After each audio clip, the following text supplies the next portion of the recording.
La présente session, dont le thème central est contrôle des flux migratoires au niveau local, gage de sécurité et de développement, nous offre l'occasion de croiser nos réflexions afin d'aboutir à des conclusions pertinentes dans la perspective de mettre en place un mécanisme qui puisse rendre efficient le contrôle des flux migratoires sur nos territoires.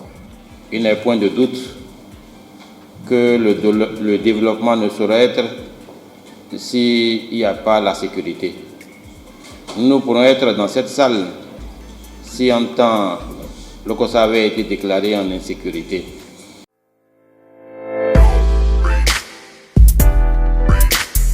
Il y a eu une communication qui a permis aux participants de pouvoir véritablement appréhender la migration. Et donc, c'était une communication qui a fait le lien entre la migration et 10 des 17 objectifs de développement durable.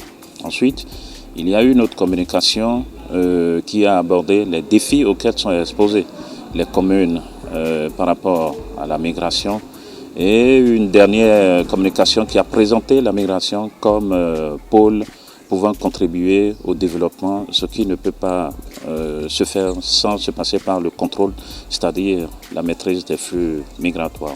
Alors, les débats qui ont eu lieu au cours de cet atelier ont permis à toutes les communes, surtout frontalières, de mesurer l'importance du contrôle du flux migratoire qui peut être une opportunité pour le développement local.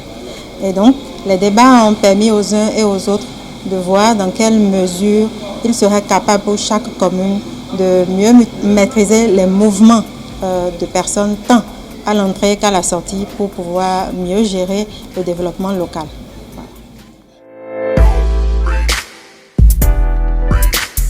Au nombre des recommandations qui ont été formulées, on peut en citer quelques-unes, comme par exemple le renforcement en moyens matériels et humains, des commissariats, des zones identifiées comme zones à risque et la construction de commissariats dans ces zones-là identifiées à risque qui n'en disposent pas encore. La prise en charge des mineurs à travers des activités socio-éducatives, la promotion des activités génératrices de revenus à l'endroit des femmes et puis la promotion de l'emploi.